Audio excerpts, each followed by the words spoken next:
Assalamualaikum warahmatullahi wabarakatuh. Alhamdulillahi rabbil alamin, nahmaduhu wa nasta'inuhu wa nastaghfiruh wa na'udzu billahi min shururi anfusina wa min sayyiati a'malina. May yahdihillahu fala mudilla lahu wa man yudlil fala hadiya lahu. Asyhadu an la ilaha illallah wahdahu la syarika lahu wa asyhadu anna Muhammadan abduhu wa rasuluh.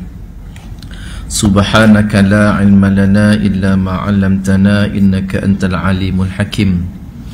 Rabbi shrah li sadri wa yassir li amri wa hlul 'uqdatam min lisani yafqahu qawli. Allahumma zidna ilma warzuqna fahma, amma ba'du.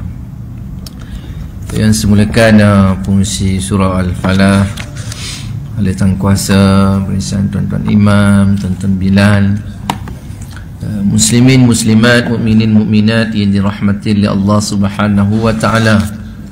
Alhamdulillah, bila sama-sama kita merafakkan segala puji dan syukur kita pada Allah Subhanahu wa taala kerana dengan limpahan rahmatnya, dengan kudrah dan iradahnya, dapat sama-sama kita pada malam ini meneruskan pengajian kita 40 hadis akhlak mulia, dan insya-Allah pada malam ini kita sampai kepada hadis yang ke-10 insya-Allah.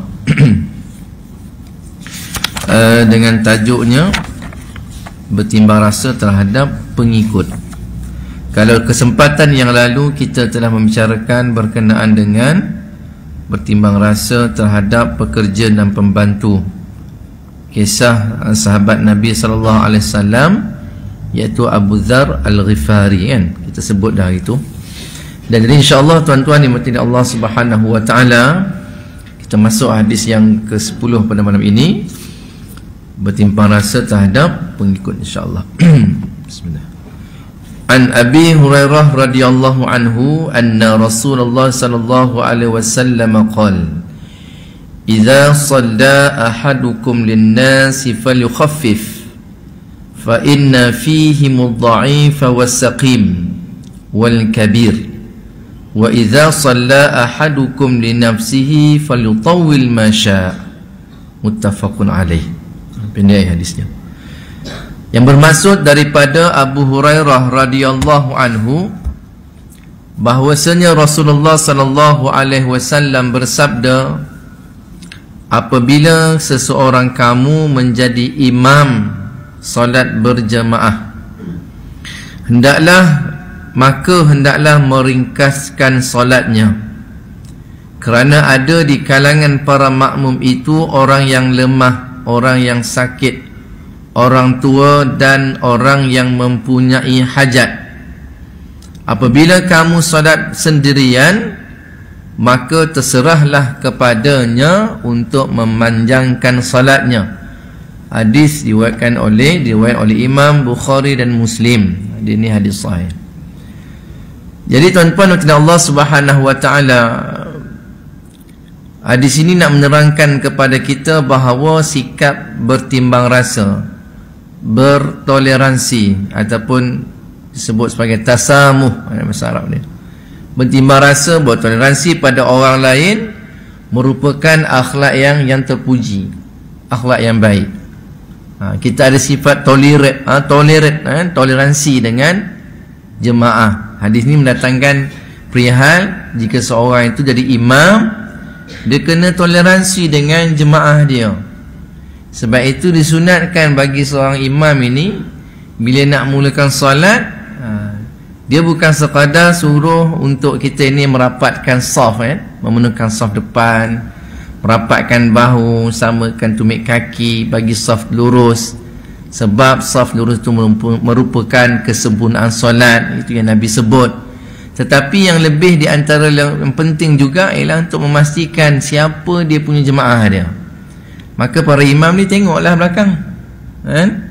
Bukan sekadar dia nak tengok mulakan saf, nak betul-betulkan saf tu, tapi dia tengok sebelum mulakan solat, di samping untuk meneruskan saf tu, dia tengok siapa makmum dia pada hari itu.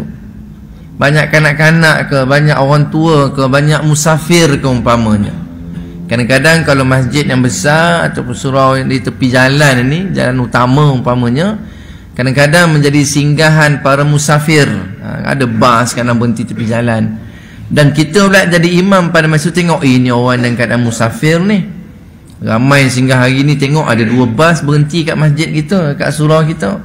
Maka kita tahulah bahawa yang menjadi jemaah kita, sebahagian daripada jemaah kita pada hari itu adalah orang yang sedang musafir. Maka sebagai seorang imam, maka dia kena bertoleransi, tolerate dengan jemaah ni. Sebab bila orang musafir ni kebiasaan dia nak cepat. Sebab itu bagi orang yang safar ini, maka rukhsah mereka ialah boleh solat jamak dan qasar. Kenapa? Nak memudahkan urusan mereka. Maka pada waktu itu nak jadi imam, tengoklah surah apa yang kita nak baca supaya memudahkan urusan orang lain. Ataupun contohnya lah kan, jadi imam tiba subuh tu masuk lewat, masuk lambat umpamanya. Jadi tuan-tuan mati Allah Ta'ala, kadang-kadang yang singgah semayang subuh ni kena orang yang nak pergi bekerja ya. Jadi imam, kita di imam pada masa tu janganlah baca surah panjang sangat. Baca boleh, tengok keadaannya lah. Kalau subuh tu mungkin sekarang subuh masuk awal, mungkin boleh lah. Kalau kita nak baca contohnya hari Jumaat pagi tadi, nak baca surah Sajadah, surah Al-Insan umpamanya, tengoklah kesesuaiannya. Kalau sekarang ni subuh awal okey lah. Kalau subuh tu dah lewat, kadang pukul 6 minit umpamanya kan, kadang nak tunggu lepas azan, kita ada masa lagi 15 minit lagi, 6.20 baru kita nak solat subuh, kemudian nak baca panjang lagi. Orang nak masuk kerja, cikgu-cikgu ni nak masuk sekolah 7.20 kena dekat sekolah nak tempuh jam lagi. Maka kat situ kena ada tasamuh, toleransi bagi para imam ni. Tengok tuan-tuan ya. Jadi tuan-tuan, Allah Subhanahu Wa Taala, sebab Nabi sebut sini, kerana ada di kalangan para makmum itu orang yang lemah, orang tua umpamanya, tak boleh berdiri lama kan, orang yang sakit, orang tua, orang yang mempunyai hajat. Saya sebut tadilah orang yang mempunyai hajat tu. Yang disebutkan di sini kata Ibnu Mas'ud, yang dalam memberi maksud orang yang punya hajat itu ialah yang pertama, ibu yang hamil. Kadang dia ni tak boleh. Kadang-kadang iman dia bukan bacaan sepanjang, kadang daripada rukun-rukun lain tu dia panjang. Bacaan rukuk dia lama, sujud dia lama. Ada tuan-tuan macam tu. Kadang kita semayang, kita rukuk kan, kadang kita boleh baca sampai 5 kali tasbih boleh baca. Bagi imam jangan melebihkan tasbih tu, sekadar 3 kali saja cukup. Dia nak baca sampai 7 kali pula tak payah, seorang-seorang bacalah 2000 kali pun tak apa. Kan? Nak sujud 2 jam sujud pun tak apa kalau seorang-seorang. Bagi makmum sekadarnya 3 kali cukup, jangan baca lebih-lebih. Tengok ada orang yang hamil kerana tak boleh nak rukuk kan, perut dah besar umpamanya lah, satu. Yang kedua, orang yang ibu yang menyusu. Bukan ibu tu menyusu, maknanya anak yang menyusukan ibu. Kadang ada keperluan anak nak cepat bawa anak umpamanya kan, kadang anak menangis susu kan, nanti orang kata siapa suruh datang. Yang ketiga, orang yang singgah, yang musafir, yang dalam keadaan safar tadi tu. Baik. Jadi apabila kamu solat bersendirian, kata Nabi, maka terserahlah kepadanya untuk memanjangkan solatnya, sukati kamulah. Seseorang nak semayang panjang mana, nak baca panjang, bacalah panjang mana pun. Sebab peristiwa ni berlaku kepada seorang sahabat Nabi, sahabat yang besar, namanya Muaz, tuan-tuan, Muaz bin Jabal. Satu hari dia semayang pada kaumnya, kemudian di kalangan mereka itu kalangan golongan petani kan, kadang nak cepat pergi kerja. Kadang orang yang macam nak kerja yang menoreh, apa nak cepat pergi kebun tuan-tuan kan, dalam lama-lama mencarak matahari pun nak pergi, tak jadi lah. Ada kena ada segera macam kita sekarang, ada pekerjaan kena masuk ofis awal. Jadi pada zaman tersebut, Muaz ni jadi, Muaz bin Jabal jadi imam pada kaumnya. Kemudian di kalangan mereka tu ada golongan petani yang nak pergi kerja cepat. Muaz ni dia panjangkan bacaan dalam solatnya, sehingga kan Muaz dia mengadu kat Nabi. Dia mengadu biar Nabi marah orang yang mufaraqah. Kisahnya orang yang dalam yang jemaah Muaz bin Jabal ni, golongan petani, mereka ni mufaraqah solatnya, keluar daripada solatnya daripada berimamkan sahabat Muaz bin Jabal ni. Sehingga Muaz bin Jabal ni rasa tak puas hati kan, mufaraqah dia kan, jumpa Nabi tanya perihal ni. Maka Nabi kata kan, tanya balik pada orang tadi yang mufaraqah kenapa. Maka mereka menjawab, kata Muaz bin Jabal seperti itu, mereka ni orang yang munafik. Mereka ni orang munafik ni, dia boleh mufaraqah semayang dia. Maka Nabi SAW tanya petani sebab apa. Kata Muaz bin Jabal memanjangkan solat dia, menyebabkan terganggu urusan orang yang lain. Merah padam muka Nabi, tuan-tuan. Ada kadang-kadang imam ni tak raih kan jemaah. Tolonglah tengok keadaan. Saya pernah ada orang komplain. Dia bukan komplain kat saya, dia semain tempat lain, tapi dia beritahu saya, cerita sajalah. Saya bersembang jumpa kat kedai tu. Dia kata masjid dia kalau hari Jumaat, kata dah, sementara kadang-kadang ni Jumaat hari ni Zuhur awal kan, kalau lambat kan 1.25 kan kita. Kadang dah lepas habis azan, setusa pengusi nak bagi pengumuman lagi, macam pengumuman tahlil arwah lah, maghrib sekarang semacam cerita dia kan. Besok ada gotong royong kubur lah, tu semua nak cerita, bawa cangkul, tu panjang cerita dia. Dah pukul apa nak semayang, nak start khutbah Jumaat, nak semayang lagi. Tu kena imam baca panjang lah umpamanya. Maka yang pakcik ni dia cerita dengan saya, kata masjid dia lah, lama jumpa sembang masjid dia, kadang tak tahan lah, kata masjid dia semayang Jumaat lambat habis. Kalau masjid saya tu dah habis, dia tak habis lagi, kata dia. Imam baca panjang sangat surah apa baca? Surah Kahfi baca, tuan. Surah Kahfi kalau ayat 1 hingga 10 tu tak apalah, taklah panjang. Kadang 2 muka kata surah Kahfi Jumaat. Bacalah surah baca apa nama itu, surah A'la ke, kalau Syiah ke kan, Sabihis kan. Bolehlah, taklah panjang sangat tu. Ataupun surah Al-Jumu'ah, surah Al-Munafiqun juga Nabi baca. Yang Nabi baca hari Jumaat surah Al-A'la, surah Al-Ghashiyah, ataupun surah Al-Jumu'ah, ataupun surah Al-Munafiqun yang baca. Taklah panjang sangat, bolehlah tu. Potonglah kan. Kalau saya potong-potong ambil ujung-ujungnya kan. Ni dia baca surah apa? Surah Kahfi, surah Kahfi. Ya salam. Macam mana ni kan, saya pun tak faham. Rasa kadang tu dah tak tahan, kata pakcik tu. Kita ni orang hotel-hotel ni biasa, tuan-tuan kan. Kau dapat nak duduk jenah aircon sejuk lah, kata orang Pilah, kuat membesar atau membesar. Asyik nak buang air. Saya tadi pun buang air juga. Muda ni. Kan, kalau musim sejuk hujan kan, asyik nak buang air, tak tahan. Ini saya baca panjang pula, rasa nak apa, kata pakcik tu. Tak apalah, sedengarlah cerita dia tu kan. Kemudian ada orang lain cerita benda yang sama juga. Benda yang sama juga berlaku pada masjid yang sama dan imam yang sama. Ini saya pergilah nasihat dalam musyarat tu. Musyarat masjid tu ceritalah, kata orang komplain jangan baca panjang. Kan, dia humming pula kan.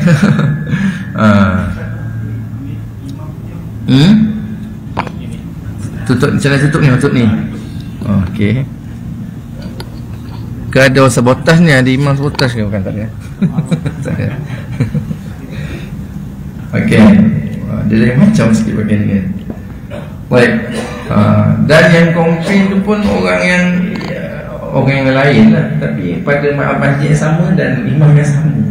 Saya terpergilah dalam musyarat, bincang benda tu. Kan ada tegur ni, kadang ada jenis yang tak boleh tegur kan. Dalam musyarat tu lain cerita, tuan nak terbalik meja, tak meja, tak apa musyarat nama dia. Di luar kan macam nak cerita dah macam tu. Subhanallah, tu saya sebut tu, kadang dia tak meraihkan jemaah ni, masalah juga di situ. Baik. Sebab bertimbang rasa, kata pengarang kitab ni, bertimbang rasa pun bertoleransi merupakan sifat yang mulia, akhlak yang baik juga. Kalau kita boleh meraihkan jemaah tu. Tapi panjanglah imam ni hafiz 30 juzuk, alam tarakai ina ataina itu baca. Tak adil lah, kau dah hafal Quran kan baca. Boleh ambil potong satu muka tu, boleh bagi 2, bagi 3 kau kan. Ni ambil hafiz, tak boleh ni, tak boleh panjangkan. Tengok keadaan kan. Kalau sembahyang tarawih tu kita dah maaf, dah tahu sembahyang tarawih sekian, dah beritahu. Ni sembahyang yang lain ni.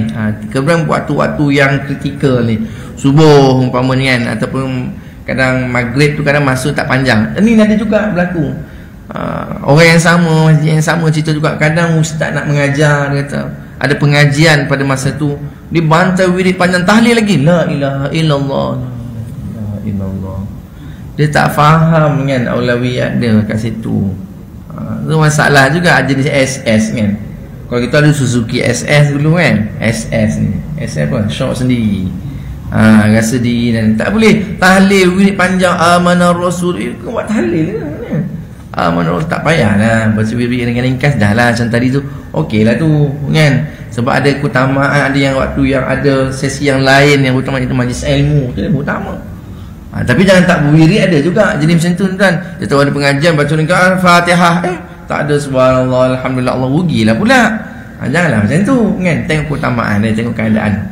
Singkah doa pun lebih kurang je. Dia berjela segala doa yang dia hafal habis dia baca semua kan. Letih dalam tangan. Daripada elok macam ni tuan, letak siku dekat peha dah macam ni. Jadi tengok juga tuan ya. Kemudian banyaklah soal bertimbang rasa ni tuan. Ni sebab ni sentuh pasal imam ni. Saya pun imam juga. Dan yang lain yang berlaku tuan-tuan macam Allah Subhanahu Wa Taala, kerana imam teraikan apa? Bila mana terdapat di kalangan jemaah ni masbuk. Masbuk dah lewat kan. Maka pada imam ni jangan bacaan dia tu deras sangat, jangan bacaan tu kuat sangat, sebab akan mengganggu jemaah yang masbuk tu. Tambahan pula ada di kalangan masbuk tu dia buat jemaah yang baru pula. Ada pula yang golongan orang yang sedang musafir, dia tengah nak buat jamak yang seterusnya kan, qasar dan sebagainya. Jadi kita di imam ni tengoklah. Sebab itu tuan-tuan, kita lepas baca la ilaha illallah wahdahu la syarikalah 10 kali sama 10 kali. Kemudian kita menghadap, maksunat bagi imam ni menghadap ke kanan kan, ataupun ke kiri boleh juga. Macam tadi imam tadi kan, lepas la ilaha illallah la syarikalah lahul mulku wa lahul hamdu yuhyi wa yumiitu wa huwa ala kulli syai'in qadir 10 kali. Kemudian menghadap ke kanan. Menghadap ke kanan tu dia pun nak tengok juga makmum ni ada tak orang masbuk, ada tak orang yang ada buat urusan-urusan lain. Mungkin ada orang yang start nak solat berjemaah. Maka waktu itu tengok keadaan, so ada orang tengah masbuk atau ada orang tengah buat jemaah yang baru untuk solat maghrib umpamanya, maka imam pada masa jangan kuatkan bacaan, perlahan je lah. Ni dia baca subhanallah, subhanallah, imam bismillah, buahlah ni orang yang baca. Ada tu, saya pun pernah kena macam tu. Sampai kita kacau marba jadinya. Kita nak baca, kita kan, ni imam kuat sangat subhanallah, dia tak peduli kan. Tuan-tuan, duit itu sunat saja. Kita hormat orang yang sembahyang tu, wajib kita tidak boleh mengganggu orang yang sedang sembahyang. Wa imam kalau kita baca Quran sekalipun, dia sembahyang sunat, kita baca Quran, kita kena perlahankan bacaan Quran kita, sebab dia tengah solat, sedang menghadap Tuhan ni. Dia baca subhanallah, subhanallah, subhanallah kan. Dia tak peduli orang bismillah. Ingat sesaja pandang ke kanan dia tuan. Imam pandang kanan, dia pun tak tahu kenapa pandang kanan, entah sebab memang macam itu. Bukan tuan-tuan, ada tujuan dia. Kenapa imam baca la ilaha illallah syarika kena 10 kali? Pandang kanan, tengok siapa makmum. Ada tengah sembahyang lagi, ada yang pernah tengah buat bentuk jemaah yang baru untuk solat maghrib. Maka imam perlahankan suara tu. Kau boleh wirid perlahan lah. Subhanallah, subhanallah, subhanallah, subhanallah, subhanallah. Sebab ada orang yang tengah dirikan solat semua. Ini imam yang faqih nama dia. Kalau yang macam ni, dia imam yang faqih ni. Kalau dia kuat kan, sorban besar bakul pun tuan subhanallah, tak faqih walaupun sorban dia besar bakul. Tolong tuan-tuan dia imam lah, bukan tuan-tuan. Tuan-tuan kadang-kadang nak komplain je kan semua kan. Imam, ingat tugas imam ni senang kan tuan, susah juga kan. Semua imam tak ada, betul tolak ada imam kan. Imam ni baca surah pendek elok 800 kata dah. Kalau yang yakin bayar lah 800 inna ataynaku Allah, senang betul kata imam. Ni ada apa pula, PMX dah bagi ni 700. Inna ataynaku Allah, nama ujung Al-Hafiz, kita Al-Habis. Inna atayna baca panjang sangat, imam tak raikan jemaah, kita syok sendiri SS kata macam-macam kan. Susah tuan-tuan, imam tanggungjawab dia besar. Bahkan disebutkan kalau makmum tak suka pada imam pun tak boleh rosak imam punya semayang dia. Makmum sah lah, okey lah semayang dia. Makmum ramai tak suka, dan tak suka tu pun kena tengok juga tuan-tuan. Tak suka dari segi apa? Tak suka tu daripada segi apa? Profesionalisme dia sebagai seorang imam. Kena tukar imam. Ini tak suka, tukar. Tak suka tu tang mana tak suka tu. Dia tak suka imam ni, kena tukar ni. Makmum tak boleh ni, imam tak boleh. Kalau makmum tak suka imam kena berhenti. Bukan senang macam tu. Tengoklah yang tak suka segi apa. Imam tak suka sebab ni. Kadang benda-benda yang menyebabkan perluan kena tukar imam. Ni saya dengar ada Ustaz Badli Shah dengar. Imam dia masuk pertandingan main snooker tuan. Main snooker. Tokek kedai suka tu nombor 1, dia nombor 2 naib Johan. Jadi kalau macam tu tak payahlah kan, kena bincanglah imam nak pergi salah ke segi apa legally cara ni tak salah lah, tapi segi morally dia tak cantik lah imam duk main snooker kan, atau imam kaki karaoke kan, susah juga kan. Kadang ada orang ni jenis yang suka kan, imam pergi kenduri kahwin, mam korok mam, sila mam, dia terus bangun tu karaoke.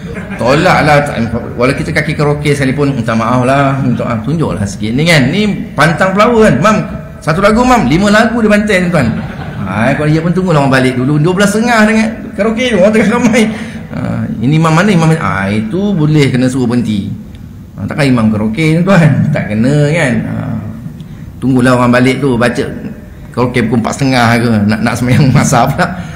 Ini di segi profesionalisme tak apalah, kita nak tukar, ada keperluan jenis daripada disiplin ke, okay lah. Ni mana tak suka tukar ni tak boleh. Makmum ni, kalau imam ni tak disuka oleh makmum, kena berhenti. Tengok jugalah, kalau imam ni makmum macam-macam tentang komplain kan. Kita kena imam ni pening balik kadang sedikit komplain kan, semua tolak, semua jadi imam. Semua baca kan. Allahu Akbar. Jadi tuan-tuan itu Allah Subhanahu Wa Taala, sambung sikit berkenaan dengan ni.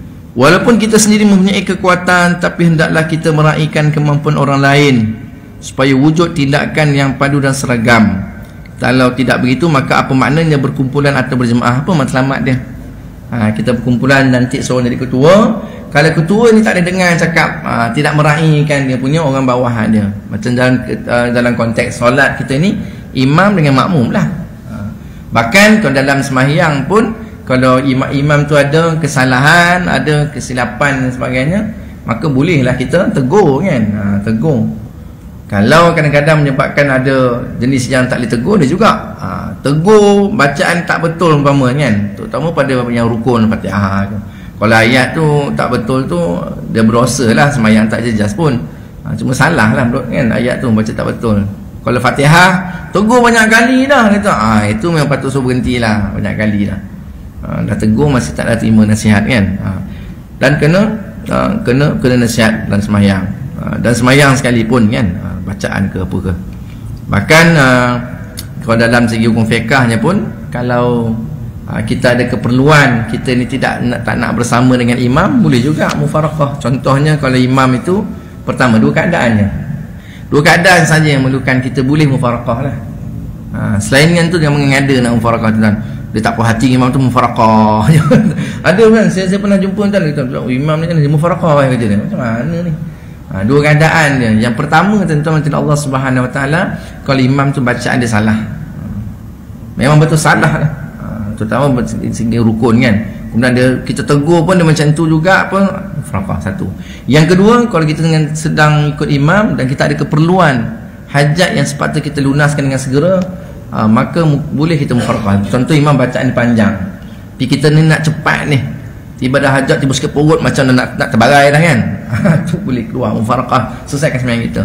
Ataupun kita sembahyang dekat R&R, mentang-mentang tuan-tuan tengok orang ramai, ada syok jadi imam kan, baca sembahyang maghrib, baca sabih tuan, sabih sembahyang maghrib dah sembahyang kat R&R, orang lain berdiri tunggu apa imam dan tunjukkan dia punya keimaman dia tu lah kan. Dengan main ini surah Al-Falahnya imam tu. Bukan Al-Falahnya, Al-Falah tempat lain. Dia tunjuk dia punya ni, ni tak boleh lah, kita ni bas dah teng, itu bas kita bunyi ni. Bas dah gerak dah ni. Kata 15 minit, imam dia kata kita berhenti maghrib setengah jam. Tengok lagi kita ada masa lebih kurang 5 minit nak sembahyang ni. Tadi buang air, tandas macam ni orang. Dah biasalah tuan kan. Semua nak rehat, semua nak rawat kan. Macam ni tunggu tandas beratur. Maghrib boleh sembahyang lagi ni. Tengok jap. Tinggal 5 minit lagi. Sempat 5 minit sembahyang maghrib, boleh. Panjang lah imam, sabbihisma rabbika. Tu lupa lah tu. Ulang balik. Satu hal lah pula. Bah dah ten. Waktu itu tuan-tuan mufaraqah lah sembahyang. Jangan ikut imam tu. Yang apa? SS tadi tu lah. Ada tuan tentu kan. Kalau ringkas je. Kadang ada tuan baca doa lah pun tak baik. Pendek lah je doa. Pendek je. Ni kadang dia tengok baca ni arena ni ada jenis ni tuan-tuan. Ada juga jenis yang orang jenis sembahyang kan, tugas besar, tugas imam ni tuan-tuan kan. Kadang bila kata biasa kalau macam surau macam ni adalah imam je lantik kan, masjid surau. Tapi yang macam surau-surau yang tak ada imam dan kuasa tak ada, suruh orang quarters ke apa kan. Kadang tak ada pun imam. Nak pergi ni siapa yang volunteer, jangan tolak. Kau lah kan. Ni kan datang tiba kita hari tu pula, kita semai Jumaat kan jumpa, tiba tak salin balik, datang, wah ni imam dah sampai. Kita bukan imam situ kan, bukan imam. Sudah kita pun alamat dari imam, dah tukar pergi ambil wuduk tuan, tukar plan. Ingat orang dia rasa dia memang kena suruh jadi imam lah, pergi ambil wuduk ni. Basah-basah tak, orang tunggu dia mana lama sangat ambil wuduk ni kan, padahal dia takut ni jadi imam. Macam-macam tuan-tuan ya. Allahu Akbar. Sebab dia nak menanggung kan. Tak kisahlah, kadang orang kata bukan tak jadi imam, tapi sebab nak baca doa tu, baca doa apa-apa tuan, tak ada masalah pun kan. Baik, itu bukan imam oh bukan, budak. Baik. Ini tidak bermakna orang yang kuat menjadi lemah apabila berkumpul dengan orang-orang yang lemah, tapi ini bertujuan supaya orang yang lemah itu dapat dibimbing dan dibantu oleh orang yang kuat dengan cara yang penuh bijaksana dan kasih sayang.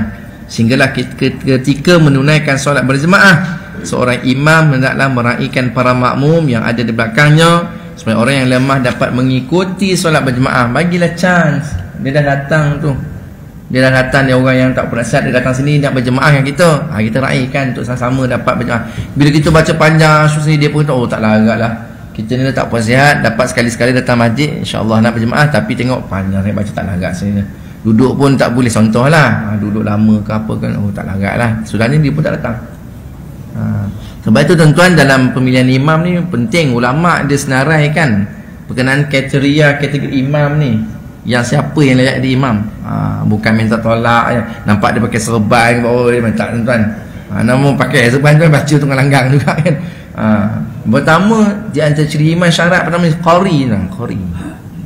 Qari ni maknanya bacaan Quran dia bagus lah. Macam Ustaz Zaini ni kan, bagus bacaan dia. Sebab tu saya kalau dia ada, saya tak nak jadi imam. Biarlah orang hafiz jadi imam kan, kita habis kan. Qari. Yang kedua orang yang faqih lah, dia faham hukum fiqh. Utamanya fiqh sembahyang lah. Kan dia batal, macam dia nak keluar kan, dia batal, dia pun tak reti, tengah sujud dia keluar tuan, satu hal juga. Kalau imam dia batal waktu sujud kan, dia buang angin waktu sujud, dia tak boleh keluar dalam waktu sujud tu. Dia time sujud tu dia keluar tuan, mengesap dia seorang-seorang kan, yang makmum. Tak, saya kata mengesap dia macam air dan air mengesap tak nampak tau. Imam pun mengesap juga, jadi imam mengesap. Dia mengesap tuan terus tak ada depan kan, tapi bila masa dia keluar. Waktu kalau imam dua keadaan, imam ni kalau dia batal dia tak boleh keluar terus. Dia tak boleh main keluar. Pertama waktu sujud, imam jangan kalau batal waktu sujud dia tak boleh keluar terus. Kalau sujud tu sujud kedua, dia kena qiyam dulu baru dia keluar. Ataupun kalau dia sujud yang pertama, dia kena duduk dan antara sujud dulu baru dia keluar. Supaya makmum tahu pergerakan imam tu. Imam duduk antara sujud, Allah duduk antara sujud, kemudian dia bangun, oh imam batal. Makna orang itu tahu dah imam keluar ni sebab dia ada hal menyebabkan dia batal sembahyang dia. Ataupun imam tengah sujud yang kedua, dia kena bangun walaupun dia dah batal lah, dia tak, bukan dia teruskan sembahyang, tapi cuma nak beri isyarat kepada jemaah yang belakang bahawa aku dah batal ni. Walaupun ada kaedah fiqh nak keluar tu tutup hidung lah, tunjukkan macam ibarat macam hidung dia berdarah, nak bagi signal. Tak ya, kita keluar dah tahu tuan-tuan, buang angin saja, jangan hidung berdarah kan. Bisik buang angin, makan angka banyak sangat. Tu lah. Dia keluar tu bagi syarat. Bahkan imam dia boleh point, boleh tunjuk orang untuk gantikan dia, boleh. Jom itu kan. Dah sudah tak nak lah kau lah kata kan. Kena boleh. Dan ghalibnya kebiasaannya orang yang di belakang imam tu akan ganti. Biasanya orang yang belakang imam tu akan ganti. Imam datang, orang belakang. Belakang ni bukan mesti exactly belakang imam, tidak semestinya betul-betul belakang imam. Orang sebelah kanan kiri pun boleh juga. Kalau ada ruang boleh dia nak ke depan, tak ada masalah pun. Kebiasaannya ghalibnya orang yang belakang lah sebab yang belakang imam ni mainkan peranan penting. Dia pun kena faham segi fiqh solat ni. Kalau imam keluar dia macam mana kan. Kemudian yang kedua ialah waktu rukuk. Jangan rukuk, kena i'tidal dulu baru keluar. Di time rukuk keluar macam mana pula ustaz, tak macam tu. Ada kita sujud macam ni ke, budak berlawak kan, nak sujud nak mengangkat tak, mengangkat. Untuk rukuk i'tidal, subhanallah wa hamidah, terus keluar. Kemudian dia gantilah ke depan. Kalau kata pria tu nak kena faham kaedah apa semua sebagainya, lupa dia nak apa macam-macam lah.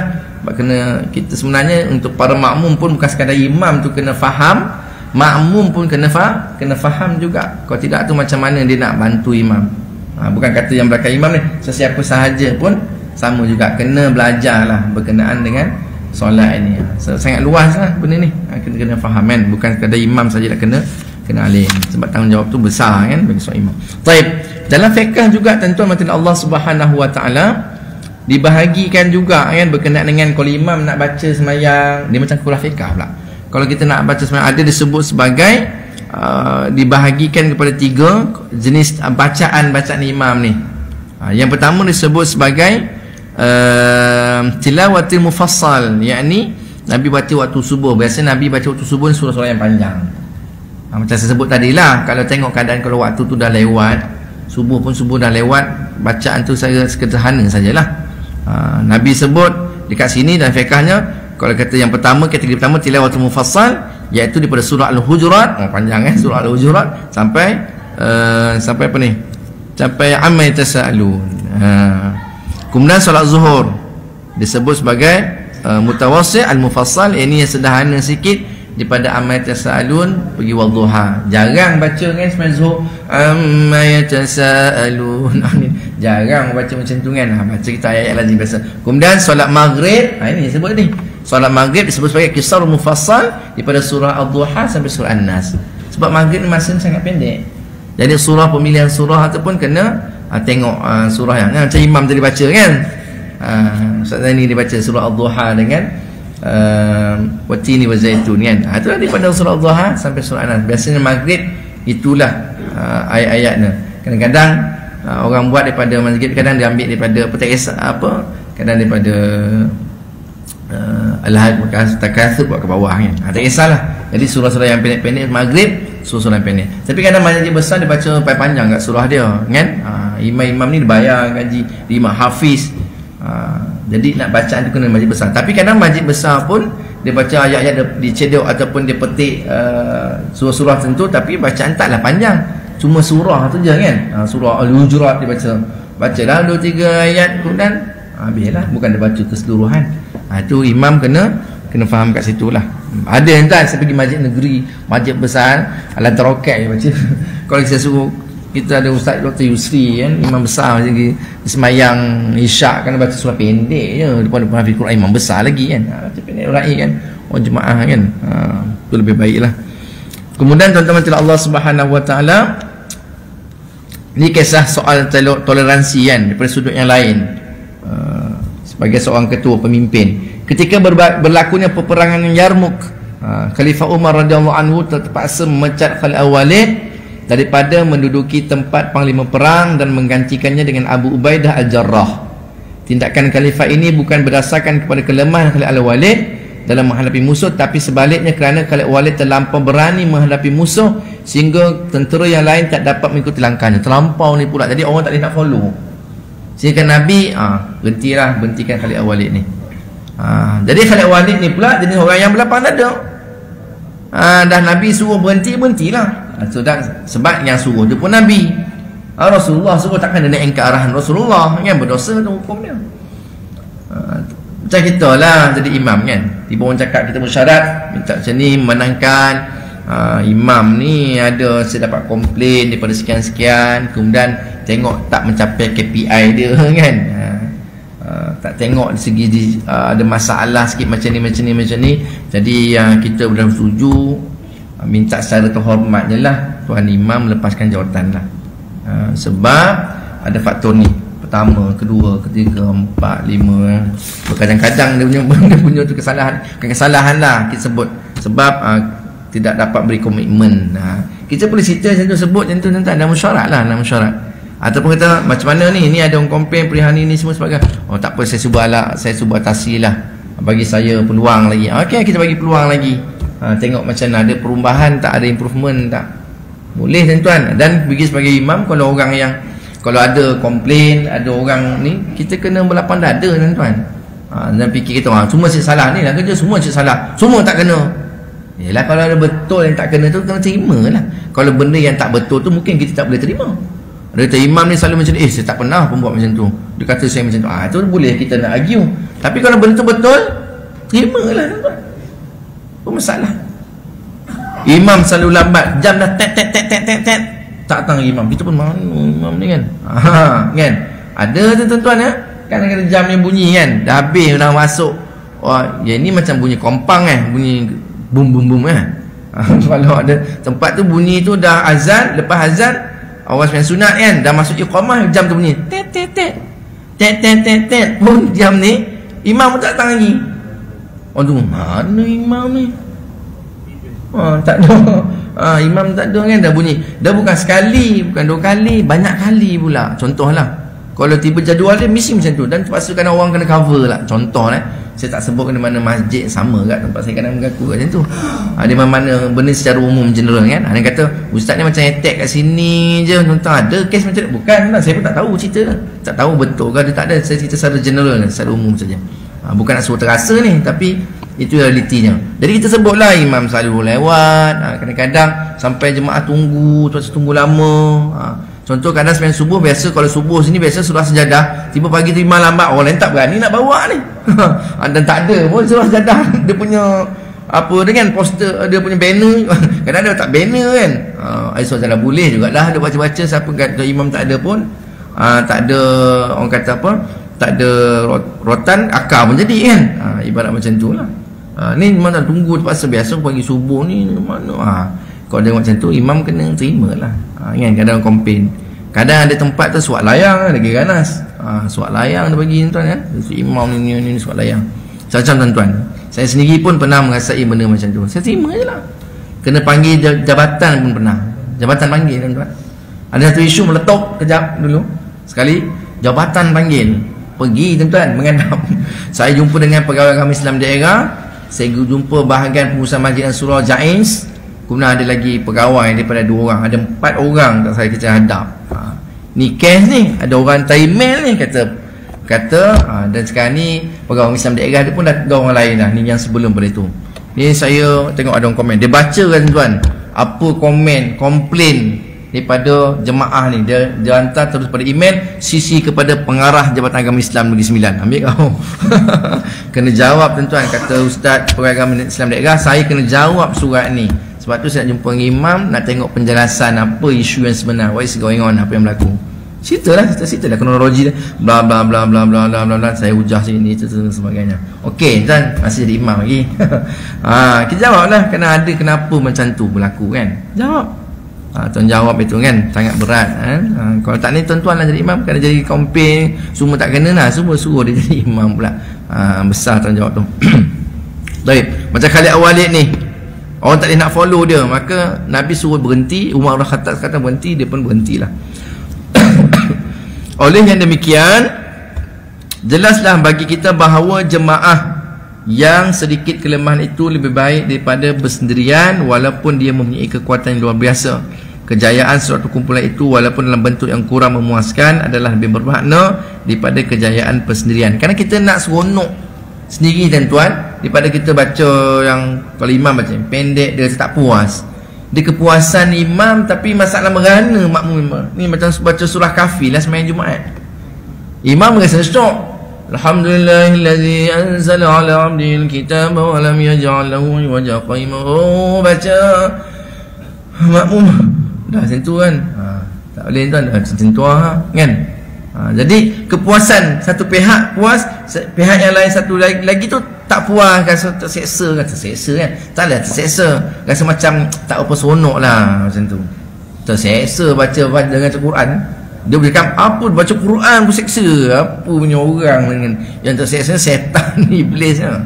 Dia tak boleh macam tu. Maksudnya kita baca kadang tengok jugalah. Dia syok sendiri baca seronok, tapi yang makmum pula jadi masalah pula. Tu kenalah wirid panjang ke apa ke. Tengok keadaan. Kadang orang kadang dia tak meraih kan. Itu masalah ni. Okey, kejayaan suatu kumpulan tidak akan capai kecuali dengan adanya sikap tolak ansur terhadap kelemahan orang lain, serta diikuti dengan bimbingan ke arah kesempurnaan dan peningkatan pencapaian. Ini kata pengarang kita lah. Jadi satu nak jadikan suasana tu suasana harmoni, imam okey, makmum pun rasa seronok. dengan imam dalam memimpin solat dan sangat meraihkan para jemaah, itu kan lebih baik daripada seorang yang seseronok membandingkan jemaah lain yang komplain apalah imam ni semua. Ada yang macam tu kan. Itu lebih baik suasana yang harmoni. Dan imam pula jenis yang boleh ditegur, orang boleh nasihat, boleh terima nasihat. Sebab tu kata Imam Ghazali, dalam dunia ni ramai orang yang boleh memberi nasihat, ramai yang sangat memberi nasihat, tapi tak ramai orang boleh terima nasihat. Sangat sedikit orang yang boleh terima nasihat. Tambahan pula dapat yang beri nasihat tu orang biasa dah, datang pun datang dia tegur imam ni kan. Dia kau datang pakai baju t-shirt gambar tengkorak, kau tegur aku pula kan. Contohlah kan. Nak tegur, tengok kau pakai macam ni, nak tegur orang, tengok diri kau lah. Ada yang tuan pernah berlaku macam tu. Satu kejadian, ada sahabat saya cerita lah, ada satu imam ni, dia jadi imam yang otai lah, otai ini imam otai. Jadi bacaan tu agak tak berapa ni lah. Jadi ada budak ni, budak lah, ini budak orang, dia bukan budak-budak, ada orang yang lebih muda lagi, yang orang yang belajar, orang yang mengaji kan. Kadang tuan-tuan budak muda ni kan kita tengok macam relax, dia mengaji kan. Kadang bacaan dia bagus, nampak relax, rambut macam panjang, tapi bacaan kadang bagus. Jadi ditegur lah, kata berani dia jumpa imam tu, berani dia. Ini kawan saya yang cerita ni. Kawan saya ni pun dia dah ustaz juga lah. Dia kata berani budak tu bertegur imam tu. Dia kata imam saya nak tegur sikit lepas semayang, lepas semayang Jumaat ke semayang apa tak, tegur imam sikit. Imam baca ni tak berapa ni lah tu. Kau siapa dah? Ayat dia, kau siapa nak tegur? Dan ni mufti yang lantik, dia kata. Memang mufti lantik, masa tu gigi penuh lagi. Masuk kau lantik mufti, gigi kau penuh lagi. Nah, sekarang banyak menyombu dah. Banyak contoh tak adalah, bukan itu, bukan yang menyombu gigi tak ada tu saya tambah. Maknanya ada. Kalau macam itu tuan-tuan, agak kat situ kau nak belasah lagi imam tu kan. Dia kata baca imam ni tak berapa. Kau siapa? Dan mufti yang lantik, dia kata. Mufti yang lantik. Kau main mandai nak kata dan tak betul pula. Dan mufti yang lantik dah ni. Bukan apa, kan kau lebih hebat mufti. Tak ada timur. Ya tamanun, ya kau tamanun salah tu, ada cik silap baca kau. Dia macam tu tuan-tuan. Tamanun, jom kita buka Quran, buka mana. Sebab dongan nak cik baca, usai baca, betul tak? Ini imam yang sangat berlapang dada. Nak susah cik orang macam tu. Ni macam mana baca? Cuba baca. Tengok budak tu relax. Kau siapa? Tengok budak tu hafiz kan. Budak tu belajar ni semua. Cuma dia tak pakai lah tuan, siap rida senyap, tak ada lah pakai macam tu kan. Dia relax balik kampung sekali ujung minggu semayang sampai kampung, tiba masuk waktu maghrib dia pun pakai suwagi, pakai t-shirt kan, kopiah pun tak pakai.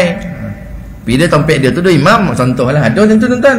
Brutal lah, bila dia imam kan. Sebenarnya kalau kat kampung tak boleh macam tu tuan-tuan, kat bandar tak apa. Dia imam qaryah situ kan, kat bandar tak pun tuan, tak pakai kopiah, pakai t-shirt seluar apa kan. Tapi kalau kat kampung susah tu. Saya tak pakai kopiah tuan, kau nak tegur bang. Saya pergi kodai tuan, kena copek anak pergi kodai, tak pakai kopiah. Tapi tak adalah saya pakai so pendek tu. Nak pakai macam saya pakai t-shirt je. T-shirt okey lah, kopiah saya pakai.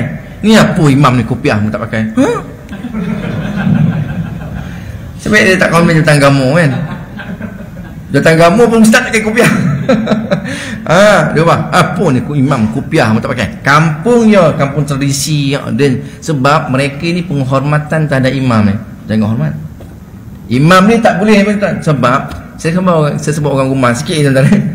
Saya sebut orang rumah saya. Kita ni bila dah kita jadi imam kat kampung, dia segala bondo mesti akan cakap ke imam. Tu siapa? Bini imam. Tu siapa? Anak imam. Tu rumah imam. Semua ada yang kono. Saya gambar orang rumah. Kalau tak anak macam pelosik pak motor, boom laju kan. Siapa tu? Itu anak imam tu tu. Imam juga kono. Tengok tu sidai kain tudung lupa anak ni kan. Siapa tu? Bini imam. Ya Allah, bini imam ke tu? Bini imam lagi kono. Sebab tu jaga. Saya tak kira kopiah tuan. Apa imam tak kira kopiah? Ya Allah tuanku. Kau dah standby lah. Motor tu ada belakang dah bawa siap-siap. Haji itulah, tapi haji tu pun dah meninggal. Kan dia tegur tu supaya kita lebih dari segi pemakaian grooming kita kan. Tuan-tuan, orang kampung dulu memang dia angkat imam itu kedudukan yang ni. Sebab tu imam dia tak boleh ni, tak boleh sesenang. Ayah saya cerita, last, asyik last juga Nabi ni. Ayah cerita, ini last betul-betul last. Ayah saya cerita, arwah ayah saya kata, ada seorang imam kampung lah. Kan? Dia lalu naik basikal. Kemudian orang pasang bubu, pasang lukah kan kat sungai. Dia datang tengok, orang ni pasang lukah ni, dia kata kan. Dia pun pergi tengok lukah orang tu. Zaman dulu tak ada viral, kalau zaman sekarang viral kan. Dia ambil lukah tengok, oh tak ada ikan, letak balik. Dia bukan nak ambil ikan, ada ikan tu bukan dia nak ambil. Dia tengok tuan, dapat tuan, berhenti mana. Sebab akhlak. Apa nengok lukah orang? Nengok orang punya ni. Sebab akhlak tu. Orang akan tengok imam ni tak lain tuan, dia kedudukan tu kalau di kampung lah. Kalau pokan tuan-tuan tak kisah tuan. Kita pergi kodeng tak perasan imam dia kan, dia boleh roti, kita tak perasan lah imam pun kan, kopiah tak pakai, semua relax kan, pakai baju sini tak ada longan lagi kan. Jangan main tuan-tuan ya. Di bandar-bandar benda tu tak berlaku, tapi di kampung sangat orang mengangkat kedudukan. Sebab tu imam kenalah sikit kan. Kalau lewat dia nak pergi pasar malam tu lepas maghrib lah, jangan tentang maghrib sampai rumah dokek pasar malam, dokek sekalipun lah kan. Kita di masjid ni imam dengan jubah ni pasar malam kan. Boleh maghrib lagi lah. Orang tengok apa imam nak maghrib pergi pasar malam ke jubah lah tu. Orang komplain kan. Padahal sampai pun masjid tu pun dokek. Contoh Allahu Akbar. Susah tuan-tuan. Tapi bukan suruh berhenti imam yang berhenti pula. Semua tak boleh berhenti lah. Payah juga kan. Jadi insyaAllah tuan-tuan, kalau lebih luas lagi cukupnya sebagai seorang pemimpin lah. Sangat berat tanggungjawab itu, nak jaga diri semua kan. Jadi insyaAllah sekadar itu dulu yang baik tanpa Allah Subhanahu Wa Taala, kurang daripada kelemahan diri saya. A'udzubillahi minasyaitonir rajim. Bismillahirrahmanirrahim. Alhamdulillahirabbil alamin wassalatu wassalamu ala asyrafil anbiya'i wal mursalin wa ala alihi washabbihi ajma'in. افتح لنا فتوى العارفين وارزقنا فهم النبي وعز المرسلين والهم الملائكة المقربين برحمتك يا أرحم الراحمين. اللهم انصر الإسلام والمسلمين والمجاهدين والمستضعفين في فلسطين وفي كل مكان وكل زمان برحمتك يا أرحم الراحمين. ربنا لا تجعلنا فتنة للقوم الظالمين ونجنا برحمتك من القوم الكافرين. ربنا آتنا في الدنيا حسنة وفي الآخرة حسنة وقنا عذاب النار. وصلى الله على سيدنا محمد وعلى آله وصحبه وسلم والحمد لله رب العالمين. Subhanakallahumma bihamdika asyhadu an la ilaha illa anta astaghfiruka wa atubu ilaik. Wallahu a'lam. Assalamualaikum warahmatullahi wabarakatuh.